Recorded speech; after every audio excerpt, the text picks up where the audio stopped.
Estimados amigos de newstime.bo, tengan ustedes muy buenas tardes. Una entrevista especial para analizar lo que es la situación del sector hidrocarburos en el país. En anteriores días, el ministro de Hidrocarburos y el presidente de YPFB prácticamente se contradijeron en el tema de las cifras, en el tema de las inversiones. Por un lado se habló por parte de YPFB de que iba a invertir este año más de 280 millones de dólares. Apenas se han invertido 15% según el ministro, la cabeza del área, el ministro de Hidrocarburos. Y eso ha ocasionado de alguna manera serias críticas al interior del sector. Para ello hoy vamos a analizar esta situación con el analista energético, don Pedro Torquemada, que también fue presidente de YPFB Chaco en anteriores años. Le damos la más cordial bienvenida. Buen día, ¿cómo estás, Hilton? Gracias por la visita. Le agradezco por participar de este panel de, inversiones de la estatal petrolera YPFB. Ya. Está dando mucho que hablar, hay serias críticas, cuestionamientos. Se habló de hacer inversiones cuantiosas, perforación de varios pozos, sin embargo apenas tenemos, creo, 2 o 3 pozos. ¿Cuál es la realidad, señor Torquemada? A ver, lo primero. La nota que salió pública sobre la llamada de atención, porque es una llamada de atención que le hicieron al presidente de YPFB, es un poco graciosa desde mi punto de vista, y le explico por qué. El número 1 del directorio de YPFB es el ministro, ya de acuerdo a la ley 255. Él es el presidente del directorio y tiene todo el directorio para él. Entonces, si el presidente de YPFB no cumplió, él tampoco. Cabeza del área. No es que vos no cumpliste y yo sí. No, él tampoco. Él es tan responsable como el presidente de YPFB. Y el directorio también.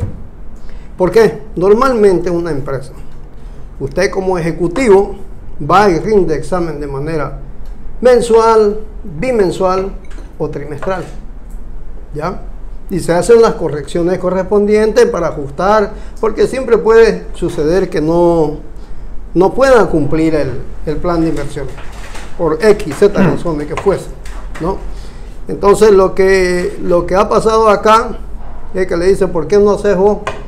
Como si él no tuviera nada que ver, y eso es incorrecto, ¿no? Debieron llevar a cabo sesiones bimensuales para corregir todo el tema.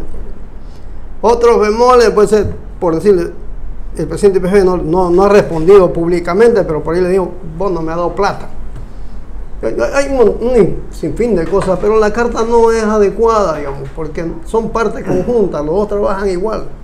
Por lo tanto, hay que tener el criterio, digamos, de arreglar las cosas como parte del equipo de trabajo. Yo no puedo aparecer inaugurando un pozo perforado por YPFB, tenemos éxito, tenemos esto, bla, bla, bla, bla, bla, como si fuera parte del equipo, ¿no? Pero cuando la inversión no funciona, yo no soy, oye, ¿por qué no está bien? No es ético y no es correcto. ¿Cuántos pozos se están perforando actualmente? A ver, usted recuerda que el año 2020 se agarró y se dio de 19 pozos, ¿no es cierto? Algo así como 19 pozos tenían que perforar y estaban pozos en perforación. En ese momento tenía que haber como 7 pozos, Villamonte, Tecaraío, Pausú, una serie de pozos, y otros 12 pozos que tenían que estar en etapa de perforación. Ok. Entonces, de ese total de pozos, como usted puede ver allá, el plan 2020 muestra 7 como inicio de perforación y 12 como terminación, ¿ya? A la fecha, usted viendo los recortes periódicos, los avisos, porque a muchos les gusta publicar lo que está viendo, que estamos viendo. Solo hay 5 pozos que han iniciado perforación, ¿ya? Y de los pozos que debían estar en terminación, solo hay 3. ¿Qué quiere decir? Que hay 9 pozos parados por diferentes circunstancias. Hay por problemas con las comunidades, hay porque no tienen los permisos, hay porque no tienen la cañería, hay porque están en fuerza mayor, y hay pozos que ellos describieron en su momento que no existen. O sea, un pozo, por ejemplo, de Repsol, ya no es un pozo exploratorio, lo convirtieron en un pozo de desarrollo. Y así hay otros pozos que ni siquiera están anotados. Por lo tanto, es algo que mostraron en su momento que no fue verificado, no se le dio el control de calidad. Y lamentablemente, pues en nuestro sector, las mentiras tienen patas cortas. Si usted dice que hace 10 pozos, llega a fin de año, a ver, tus 10 pozos, ese 3. ¿Quién se equivocó? Vos. Está mal. Entonces está pésimo el tema este. A diciembre de 2020 apenas había 3 pozos terminados. ¿Ya? Por lo tanto, usted puede asociar la productividad o el éxito de esos pozos a la necesidad de hidrocarburos que tenemos, es el doble del impacto negativo que hay, ¿no? Por lo tanto, es muy complicado el tema en este momento. Y por otro lado, usted lo ve al presidente de IPFB cómodamente inaugurando estaciones domiciliarias, que abriendo la garrafa una cocina, cuando el core business de él es la exploración y la explotación. Tiene que estar atento a que perforen sus equipos. IPFB tiene 3 equipos, entonces deberían estar plenamente perforando esos equipos. Por lo tanto, es un problema serio. Evidentemente, la carrera del presidente de IPFB es en el área de transporte. Siempre ha estado en la parte de ducto, ¿no? Por lo tanto, se siente cómodo haciendo lo que está haciendo. Entonces, en lugar de desarrollar, van a otros prospectos estratigráficos también. Ese es otro tema importante. Yo tengo un descubrimiento. Vamos a hablar de Cipotindi, ¿ok? Que fue del año 2000 a principios 2000. Si yo tengo un descubrimiento acá, tengo la necesidad de hidrocarburos. Entonces, ¿qué es lo que tengo que hacer? Tengo que inmediatamente empezar a perforar en ese descubrimiento un segundo, un tercero, un cuarto pozo. Lo que no se hace. No se hace. Se fueron a hacer un pozo estratigráfico de información, como si estuviéramos con la oferta por encima de lo que sea. Lo mismo con el otro pozo, Mayaya, si no me equivoco se llama. Igual, descubrieron, ese pozo está cerrado, no aporta.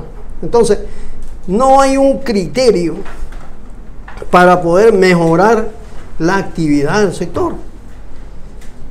Usted perfora 3 pozos más en Mayaya, 3 pozos más en Cipotindi, incrementa 3.000 barriles de la producción nacional de diésel, ¿no? O de petróleo, y de ahí puede sacar tranquilamente, qué sé yo, 10 millones de litros, que es, y deja de importar esos 10 millones de litros. Tanta falta nos hace en este momento. Por supuesto. Entonces, pero no, dejo eso ahí, quién sabe cuándo van a entrar de nuevo. Pero me voy a hacer pozos estratigráficos acá, a Pando, que son pozos importantes en el momento adecuado. Este momento no es adecuado para poder hacer ese tipo de pozos. Necesitamos meter pozos donde tengamos producción. Descubrimiento que exista, inmediatamente tiene que haber 2 o 3 pozos perforando. Eso desde el punto de vista técnico efectivo no es tan bueno, digamos, porque hay unos pasos que hay que hacer sísmica y cosas así, pero la necesidad nos permite a nosotros poder actuar en función a la información geológica que se tiene. Entonces, porque tampoco va a ser que perfore usted un pozo acá, a los 500 metros quiere perforar otro y ya no hay. Está en un puntito nomás, ¿no? Entonces hay que saber cómo manejarlo y hacerlo efectivo. Ingeniero, ¿no hay planificación o es que no hay criterio técnico para manejar la estatal petrolera? Es difícil de entender. Una empresa no se maneja así. Créame. Muy político. Si uno tuviera la capacidad de poder entrar a la empresa y mirar, podría darse cuenta de qué es lo que pasa. Pero algo está mal, realmente, porque no tienen criterio, no tienen un norte. No tienen un norte fijo para hacer. ¿Qué es lo que este país necesita? ¿En qué tiene problema Bolivia ahorita? No tiene combustible. Entonces no se me vaya pues a instalar gas domiciliario, ponga a toda su gente a trabajar y encontrar y perforar lo más rápido, facilítele el espacio. El ministro tiene que facilitarle los tiempos.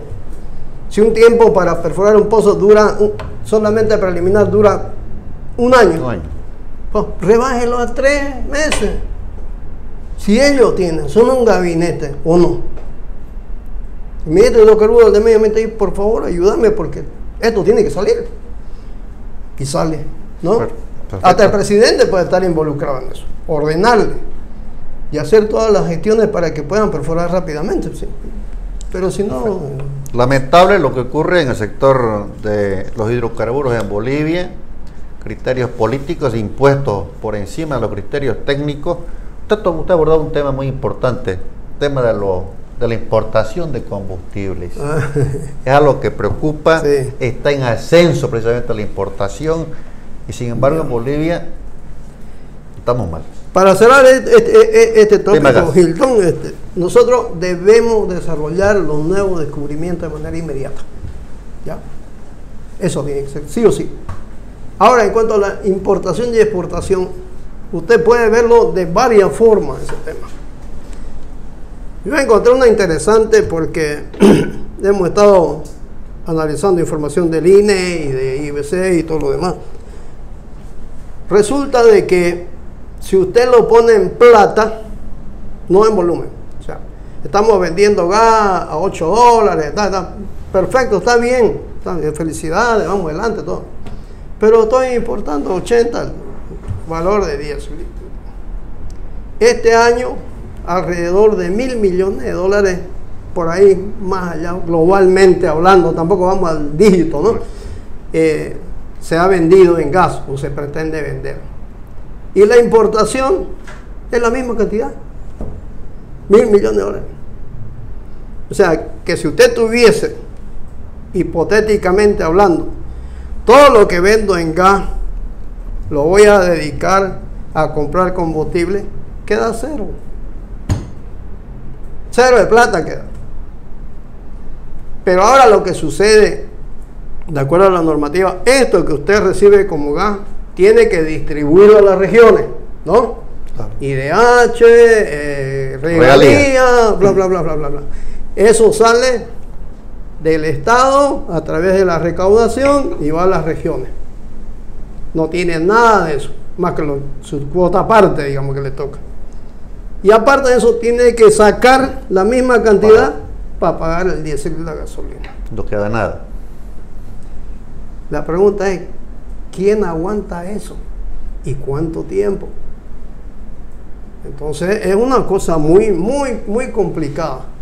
Prácticamente la curva en dinero de las exportaciones de gas y las importaciones de diésel y gasolina están juntas este año.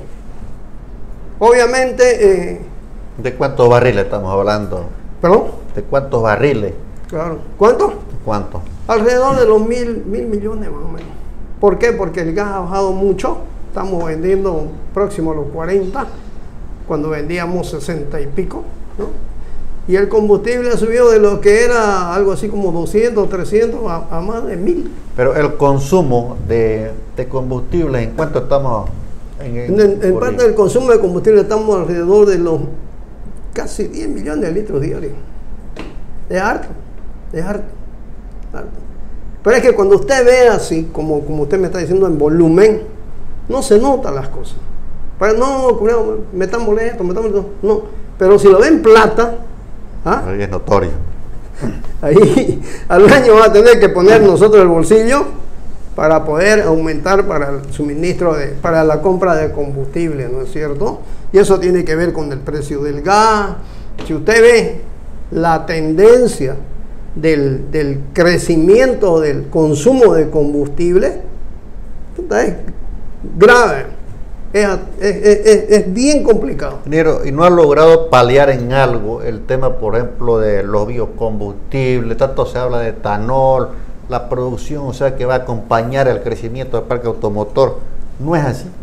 No, sí, evidentemente, pero es que pasa un tema importante con el etanol, por ejemplo.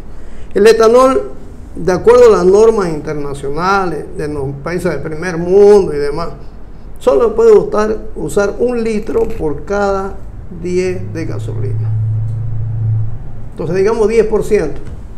Entonces usted está importando 1.000 millones de dólares en combustible. Solo 100 le reduce el etanol. 10%. Y eso mirando todavía los problemas que puede haber internos, si el etanol está en el precio correcto, si no está siendo subvencionado además, ¿no es cierto? Eso es un tema que hay que mirarlo aparte. Sin embargo, ahí yo tengo un tema que estamos estudiando para darle el contexto real. Cuando hablamos en volumen, es muy simple, ¿sabes la cosa? Pero resulta que el etanol tiene un poder calorífico y una energía determinada, X. Pero para producir ese etanol usted necesita energía también.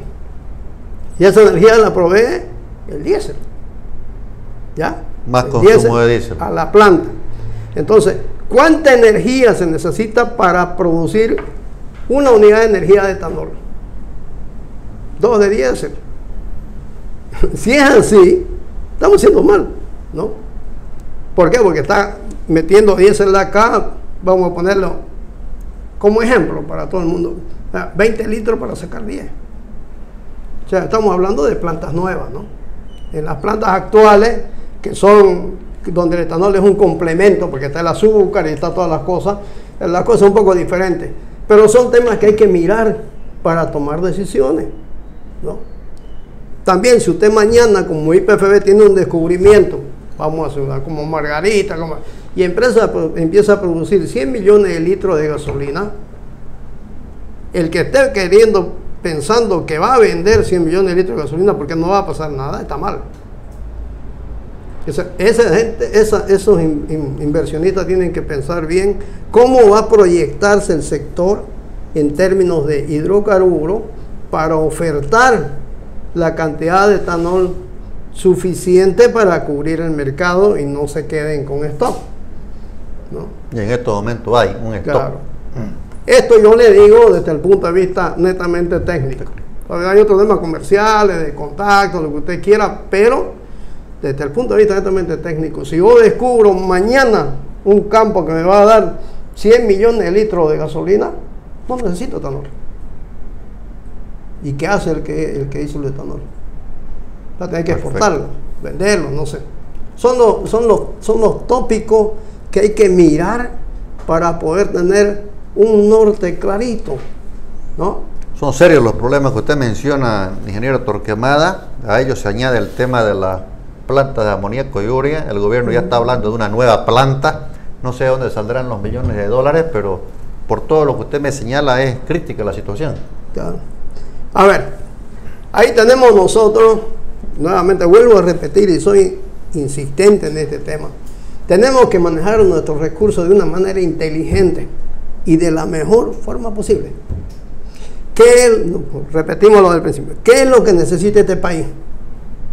Cerrar su hueco de combustible, ¿no es cierto? ¿Lo va a cerrar con urea? No. ¿Con una planta nueva de urea lo va a cerrar? No. Primero, la urea, digamos que se hace una nueva planta, ¿ok? ¿Quién dice que no va a tener los mismos problemas que la de ahora?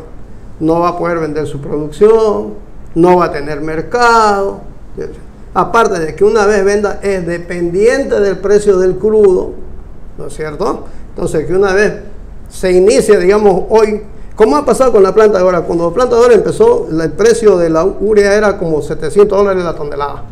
Cuando terminó el año número 8, estaba en 200. ¿Quién dice que no puede pasar lo mismo? Ahorita estamos en 85 el precio, algo así por ahí. No va a pasar lo mismo con esta segunda planta. Y vamos a quedar en la misma. Entonces, y lo que usted venda de urea, en ese momento, le va a servir para comprar la mitad de lo que está importando, un cuarto, todo de lo que está importando de combustible.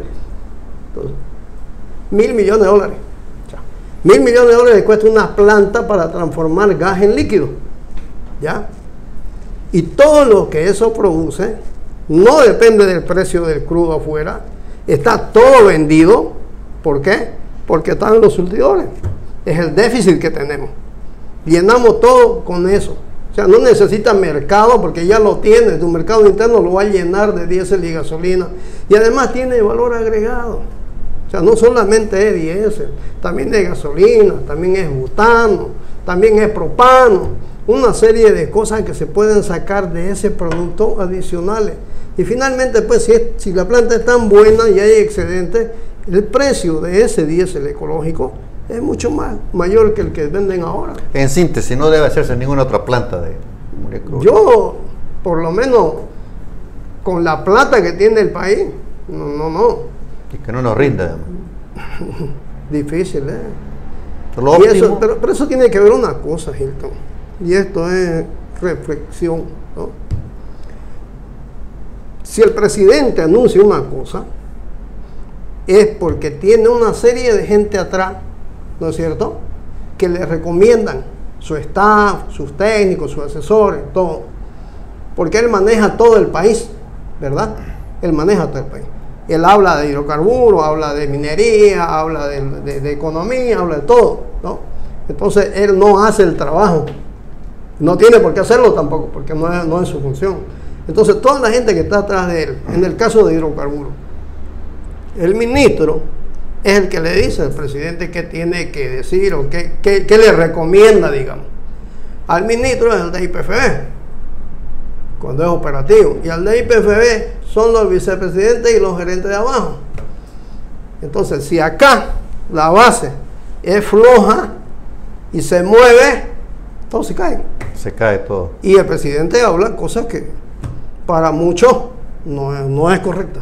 O sea, esa es la crítica situación del sector de hidrocarburos, 3 temas medulares que tendrá que poner en práctica la gestión de YPF y la cabeza del área del ministro de hidrocarburos. Si usted gusta agregar algo, adelante, ingeniero. Perdón. Si gusta agregar algo. No, simplemente, adelante. A ver, 3 cositas. Déjenme ver, 3 cositas que quiero agregar. Son lo siguiente. Primero, debemos desarrollar los nuevos descubrimientos de manera inmediata. Meter equipo ahí. Avanti. Segundo, debemos ampliar la matriz de suministro de combustible. O sea, estamos hablando de etanol, biodiesel y también de transformar el gas en líquido. ¿Ya? Y finalmente, tenemos que optimizar el uso de nuestros recursos. No podemos poner una planta de amoníaco urea cuando sabemos que la que tenemos no anda para nada. Y además tenemos otro hueco que es el combustible. Ese hueco hay que taparlo con lo que sea. Y la única forma es trabajar en esa dirección de cómo reducir los niveles de importación de combustible. Es la apreciación, la sugerencia del ingeniero Pedro Torquemada. Le agradezco por la atención. Bueno, tengan ustedes muy buenas tardes.